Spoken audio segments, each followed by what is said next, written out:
স্বাস্থ্য অধিদপ্তরের তথ্য মতে ঢাকা ও ঢাকার বাইরে মিলে চলতি বছর এখন পর্যন্ত ডেঙ্গু আক্রান্ত হয়ে হাসপাতালে ভর্তি হয়েছেন প্রায় ৩,০০০ রোগী। এর মধ্যে মারা গেছেন ২১ জন। আগে শুধু বর্ষা মৌসুমে মশার উপদ্রব বাড়লেও এখন বছর জুড়েই মশার উপদ্রবে অতিষ্ঠ নগরবাসী। রাজধানীর বিভিন্ন এলাকা ঘুরে দেখা যায় বেশিরভাগ ড্রেন, কালভার্ট, পরিত্যক্ত ডোবা ও পুকুর যেন মশার অভয়ারণ্য।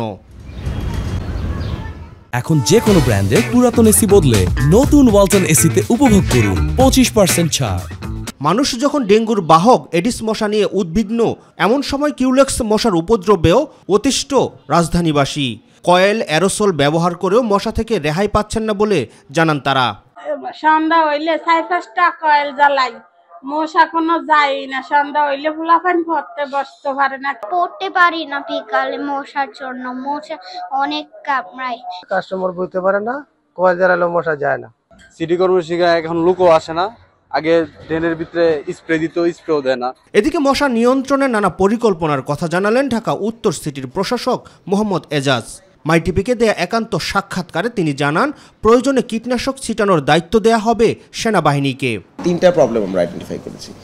একদম ফিল্ডে ওষুধগুলো কিভাবে দেওয়া হবে, এটা একটা প্রবলেম আমরা মনে করি। দ্বিতীয় হচ্ছে যে তারা প্রপারলি এডুকেশনটা পেয়েছে কিনা, মানে ট্রেনিংটা তাদের আছে কিনা। কারণ হচ্ছে যে ওষুধ যেটা মিক্স হওয়ার কথা, স্থানীয় লোকজন বলছে কেরোসিন তেলের গন্ধ পাই। আমাদের এক্সপার্ট এবং হেলথ ডিপার্টমেন্ট বলছে যে না, আমাদের এইটার সবগুলো ওষুধ হচ্ছে পরিমিত মাত্রায় আছে এবং সেটা দেওয়া হয়, কিন্তু সিভিক মনিটরিং একটা লাগবে। তো 3টা জিনিসকে আমরা মাথায় রেখে আগের যারা থার্ড পার্টি ছিল তাদেরকে আমরা তাদের সাথে আমরা রিনিউ করব না করে আমরা আর্মির সাথে আলাপ করেছি। তারা বললো যে আমরা এই পুরো কাজটা করব। এদিকে এডিস মশার পাশাপাশি কিউলেক্স মশার নিয়ন্ত্রণে এখনই ব্যবস্থা গ্রহণ না করলে সামনের দিনগুলোতে তা ভয়াবহ আকার ধারণ করতে পারে বলে মনে করছেন কীটতত্ত্ববিদ অধ্যাপক কবিরুল বাশার। সামনের দিনগুলোতে যখনই বৃষ্টিপাত হবে, বৃষ্টিপাত হলে ছোট বড় বিভিন্ন পাত্রে যে পানি জমা হবে, সেই পাত্রে এডিস মশার ডিম পারবে।